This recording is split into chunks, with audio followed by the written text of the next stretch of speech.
ஓம் சத்குரு ஸ்ரீ சேஷாத்ரி சுவாமிகள் பாதுகாபியாம் நமோ நம. ஓம் மகாகணபதே நமோ நம. ஸ்ரீ வேதவியாசாய நமோ நம. ராதா ருக்மணி சத்யபாமா சமேத ஸ்ரீ கோபாலகிருஷ்ண பரபிரமணே நமோ நம. பகவத்கீதை என்கின்ற பெரிய அமிர்தமாகிய கடலிலிருந்து சில பகுதிகளை எடுத்துக்கொண்டு நம் வாழ்க்கையிலே அவைகளை கடைபிடிக்க வேண்டும் என்கின்ற ஒரு நல்ல நோக்கத்தோடு இந்த பகவத்கீதை உரையானது செய்யப்படுகிறது. போன 8வது பகுதியிலே கர்மாவை விடாமல் செய்ய வேண்டும், அது நம் கடமை. கடமை செய்வதற்கு என்ன பலன் என்று யோசிக்கக்கூடாது, கடமை செய்யத்தான் வேண்டும் என்று சுவாமி சொல்லியிருந்தேன். தாய் தந்தரிடம் அன்பாக இருப்பது, உண்மை பேசுவது, ஆச்சாரியரிடம் மதிப்பாக இருப்பது, சமுதாயத்தில் எல்லாருக்கும் உதவி செய்வது, வேதத்தில் சொன்ன கர்ம அனுஷ்டானங்களை எப்படி சொல்லியிருக்கிறதோ, யார் செய்ய வேண்டுமோ அதை அவர்கள் அந்த விதிப்படி செய்வது, இதெல்லாம் கர்மா என்று நான் சொல்லியிருந்தேன். அதில் விசேஷமாக யஜ்யங்கள் என்று சொல்கிறார்கள் அல்லவா, யாகங்கள், அவைகளை பற்றி சுவாமி சொல்கிறார்.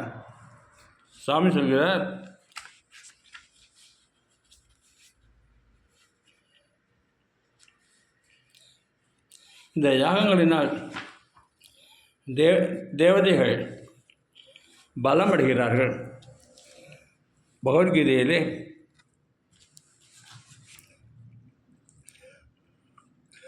3வது அத்தியாயத்திலே 11வது ஸ்லோகம், தேவானே பாவயதானேன தே தேவா பாவயந்து வஹ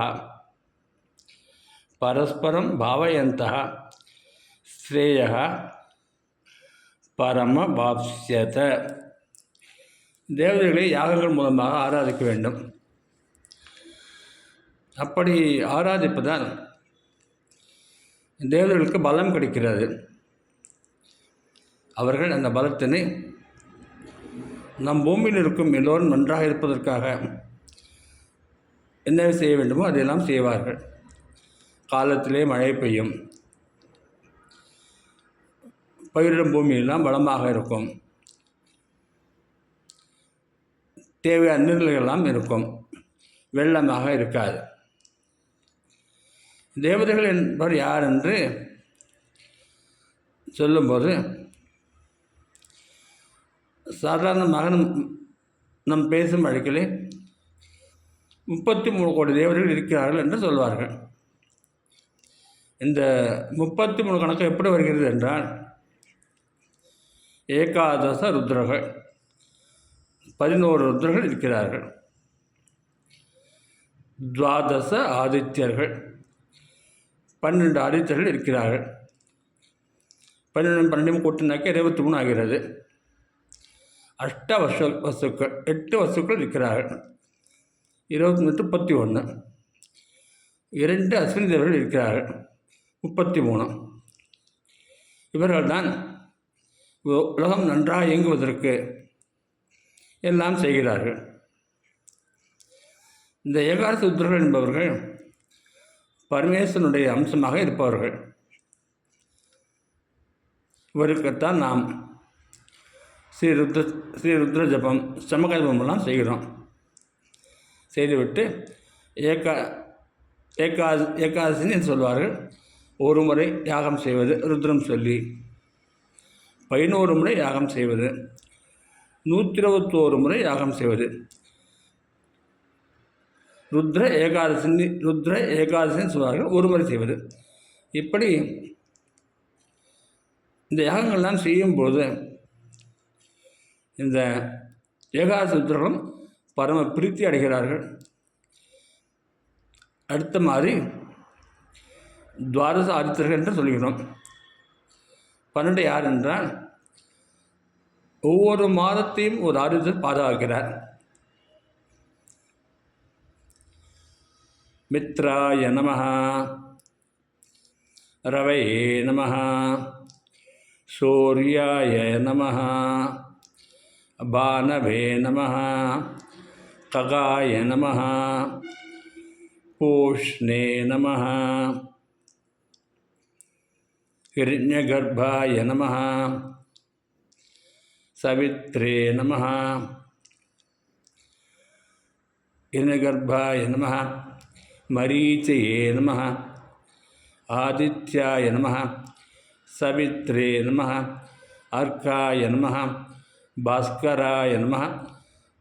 12 ஆகிறது. இந்த ஒவ்வொரு பேரும் ஒரு தனிப்பட்ட ஆதித்யர். சூரிய நமஸ்காரம் செய்கிறவர்கள்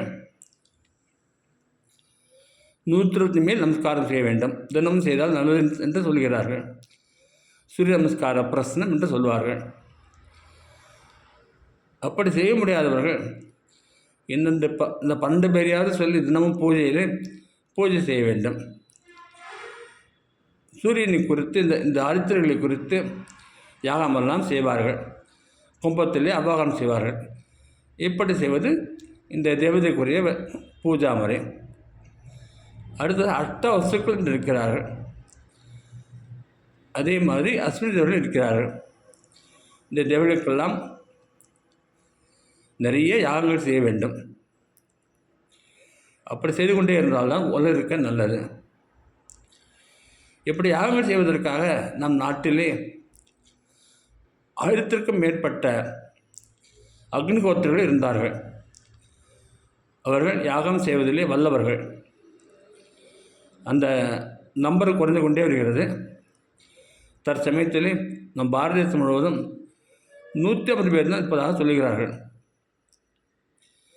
அந்த 150 பேரில் தமிழ்நாட்டிலே சென்னையிலே குரோம்பேட்டிலே சங்கரேஷ் இருக்கிறார். செங்கால்புரத்து நிர்தேசகர்களெல்லாம் இருக்கிறார்கள். இப்படி இந்த தீட்சைகளோடும் தினம் அக்னிஹோத்திரம் செய்கிறார்கள். அது சங்கரேஷர் வாஜபேயம் செய்திருக்கிறார். வாஜபேயம் செய்து மிக கடினமான விஷயம். ஸ்ரீரங்கத்திலே சுந்தராமதீஸ்வரர் அவருடைய புத்தகர்களெல்லாம் வாஜபேயம் செய்திருக்கிறார்கள். இப்படியெல்லாம் வாஜபேயம் யாகமெல்லாம் செய்துவிட்டு அவர்கள்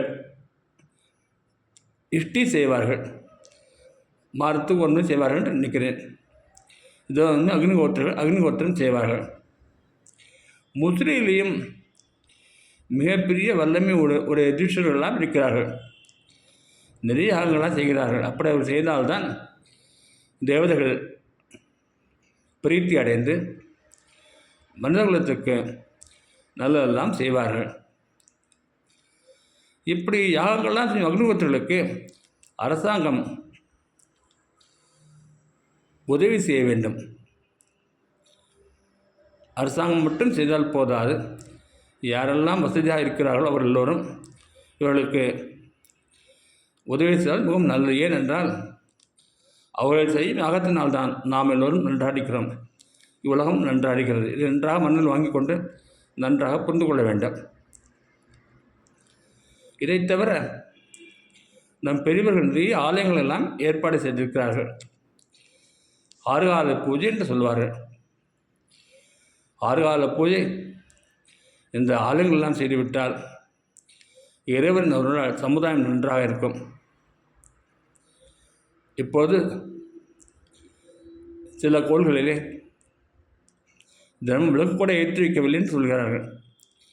அந்த மாதிரி விளக்கை கூட ஏற்றி வைக்காமல் இருந்தால் அது சமுதாயத்துக்கு நிறைய ஆபத்துகளை உண்டாக்கிவிடும்.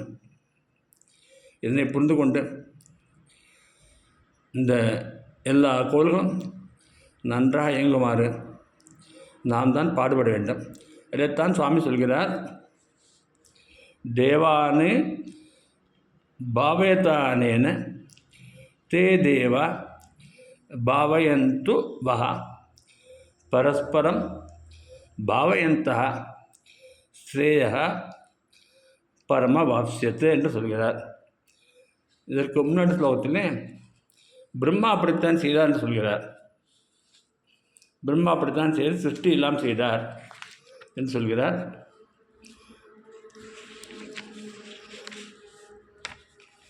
சைக்ஞாக பிரஜாக சிருஷ்டுவா புரோவாச்ச பிரஜாபதி. பிரஜாபதி யாகம் செய்துதான் அவரால் சிருஷ்டி எல்லாம் செய்ய முடிந்தது என்று சொல்கிறார். பிரஜாபதி என்றால் பிரம்மா. சுவாமி அர்ஜுனன் சொல்கிறார், யஜ்ஞார்த்தாத் கர்மணோன்யத்ர லோகோயம் கர்மபந்தனா ததர்த்த கர்ம கௌந்தேய. கௌந்தேய என்றால் அர்ஜுனன், குந்தின் மகனே என்று என்பதைத்தான் கௌந்தேயன்னு சொல்கிறது. ததர்த்தம் கர்ம கௌந்தேய முக்த சங்கா சமாச்சர. இம்மாதிரி யாகங்கள்லாம் செய்வது பந்தத்தினை ஏற்படுத்தாது, முக்தியைத்தான் கொடுக்கும். ஏனென்றால் இவர்களெல்லாம் செய்யப்படுவது உலகத்தின் நன்மைக்காக அல்லவா, அதனால தான் சொல்கிறார். அதை சொல்லிவிட்டு சுவாமி சொல்வது, இந்த யாகத்தில் இருக்கும் பிரசாதங்கள் அபிசை எல்லோரும் சேர்ந்து உண்ண வேண்டும் என்று சொல்கிறார். அன்னாத்து பவந்தி பூதானி பர்ஜன்யாத் அன்ன சம்பவ யஜ்ஞாத் பவதி பர்ஜன்யோ யஜ்ஞா கர்ம சமுத்பவ. அன்னத்தில் இருந்தால் உயிர்கள்லாம் உண்டாகின்றன, உணவு நின்று உயிர்கள் உண்டாகின்றன, மழை நின்று உணவு வருகிறது. மழை நன்றாக பெய்தால்தான், பயிர்களை நன்றாக வளர்த்தால்தான் உணவு உருவாகும். யஜ்ஞத்திலிருந்து மழை வருகிறது. அதனால் யஜ்ஞம் மிகவும் முக்கியமானது என்று சொல்கிறார். கர்ம பிரம்மோத்பவம் வித்தி பிரம்மாட்சர சமுத்பவம் தஸ்மாத் சர்வகதம் பிரம்ம நித்தியம் யஜ்ஞே பிரதிஷ்டிதம்.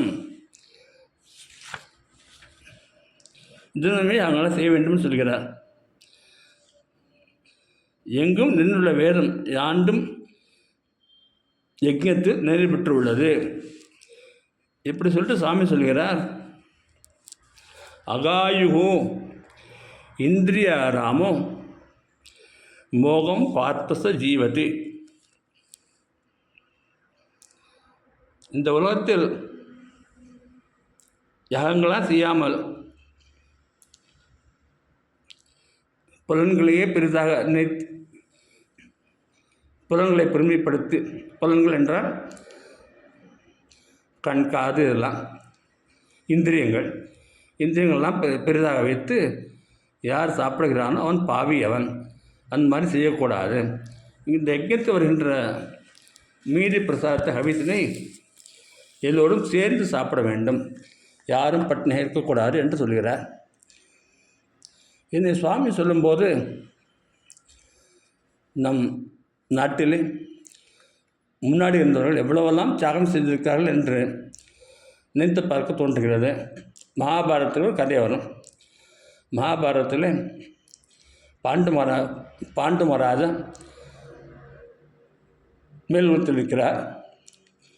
அவர் நாரதன் சொல்லி அனுப்புகிறார், என் பையன் யுதிஷ்டிரனை யாகம் செய்ய சொல்லுங்கள், ராஜச யாகம் செய்யட்டும் சொல்கிறார்.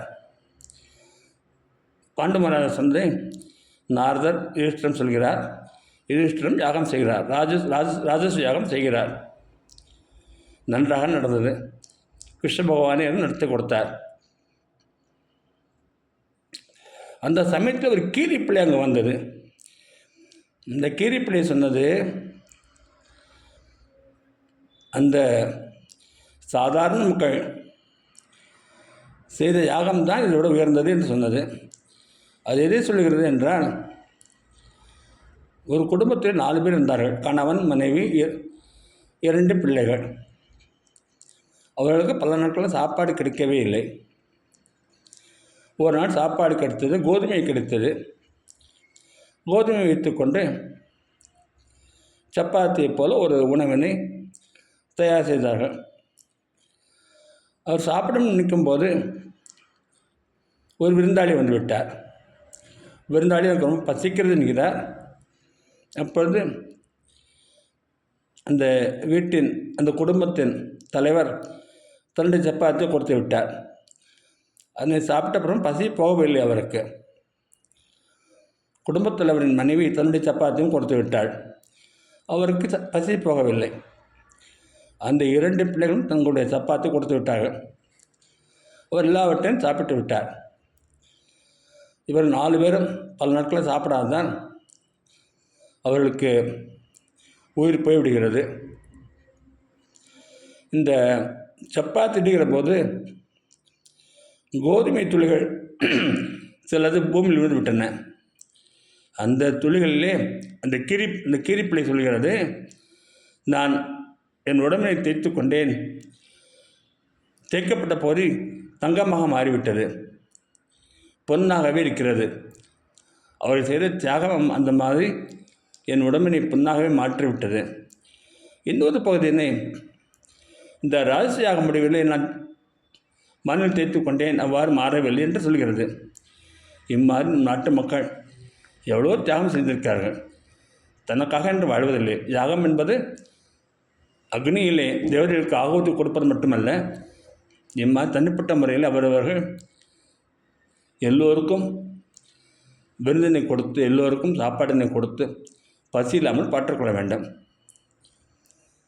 கோவில்களெல்லாம் பூஜைகளெல்லாம் நன்றாக நடக்க வேண்டும். இப்படி நடத்த வந்தால் தேவர்களின் பலம் கூடும். அவர்கள் பலம் கூடினால் அவர் மகிழ்ச்சியுற்றார். சரியான காலத்தில் மழை வரும். மண்ணெல்லாம் வளமாக இருக்கும். பயிர்கள் நன்றாக விளையும். தொழிற்சாலைகளும் நன்றாக இருக்கும். நாம் எல்லோரும் நன்றாக இருப்போம் என்று சொல்லி இந்த உரையை நேற்று முடித்துக் கொள்கிறேன்.